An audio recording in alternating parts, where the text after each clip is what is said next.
Well, welcome to my new video, and today we'll be looking at the original PlayStation 1.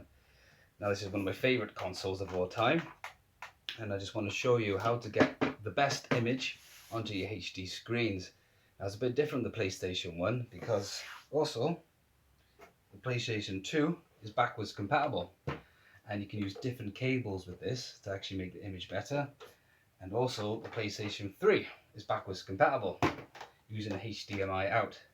So I'm just going to show you some different footage from the same game from each system to really get the best out of these games onto your screen.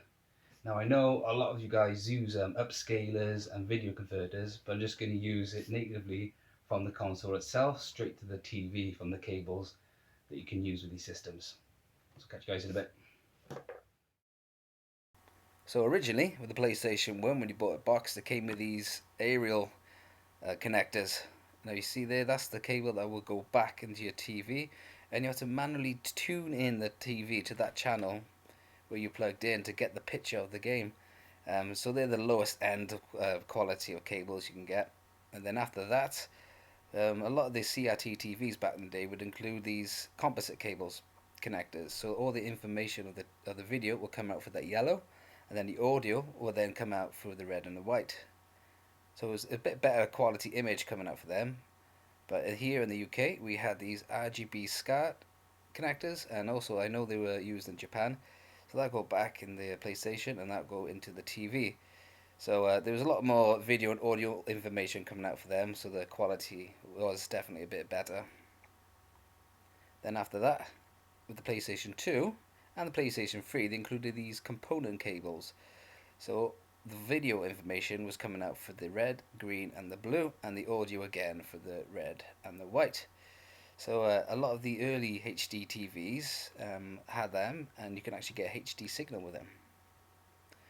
So let's fire up a copy now of, I'm going to go with Bloody Roar 2, a very underrated game.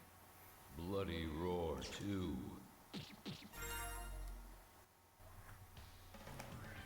So this is using the original PlayStation 1 and the composite connectors.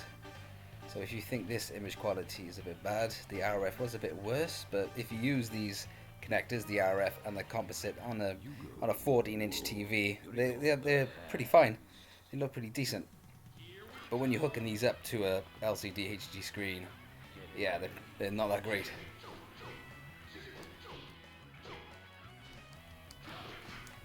So this is just an example of gameplay of the quality of the image you're getting through the composite cables.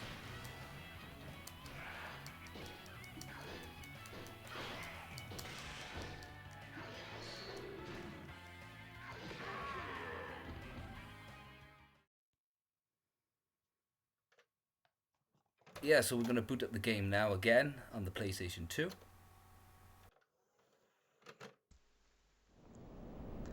So the PS2 is a little bit different because you can actually apply some features to your PlayStation 1 games.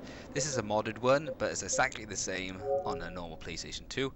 You go to your driver, PlayStation driver, press triangle, and you got your disk speed and your texture mapping.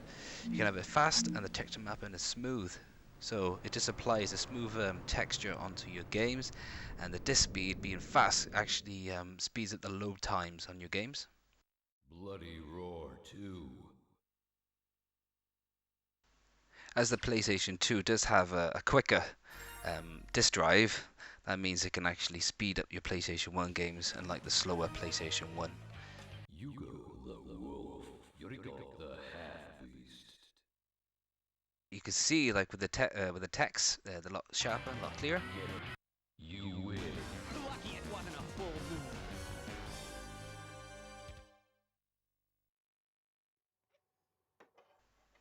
So let's fire up the game again now using the PlayStation 3 console.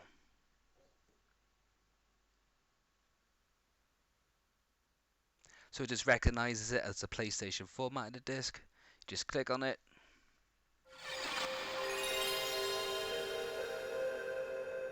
And you get that PlayStation original intro. Bloody Roar 2. Much like the PlayStation 2, the PS3 has options for your games, and here are the controller settings. You can assign your controller to port 1 or port 2. You can set your controller to be digital or analog mode, analog using the analog stick, much like when you press the analog button on your PS2 controller, and then you got your vibration function.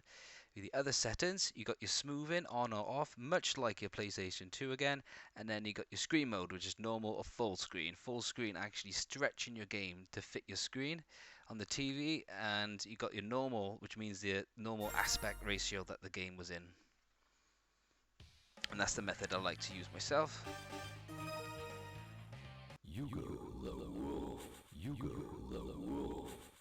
So I don't know if you noticed, but there's a lot more clarity using the HDMI cables. Get ready. And with the PS3, if you got your display output to 1080p, then your PlayStation 1 games get upscaled to 1080p as well.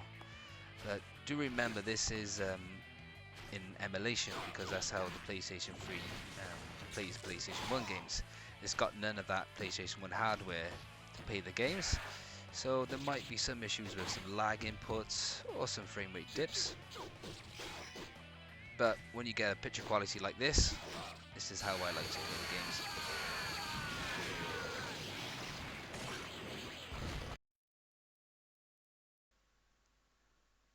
Just a quick note, under your PlayStation 3 dashboard, if you head to your game settings, under settings you got your PlayStation and PlayStation 2 upscaler options.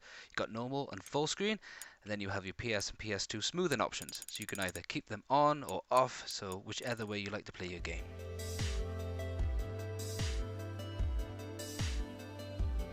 Thanks for watching. I do hope that you've learned a couple of things on how to get your PlayStation 1 games looking better on your LCD and HD screens. Now if you like this video, hit that button. If you want to see more, click the subscribe and leave your comments below, and I'll catch you guys on the next video.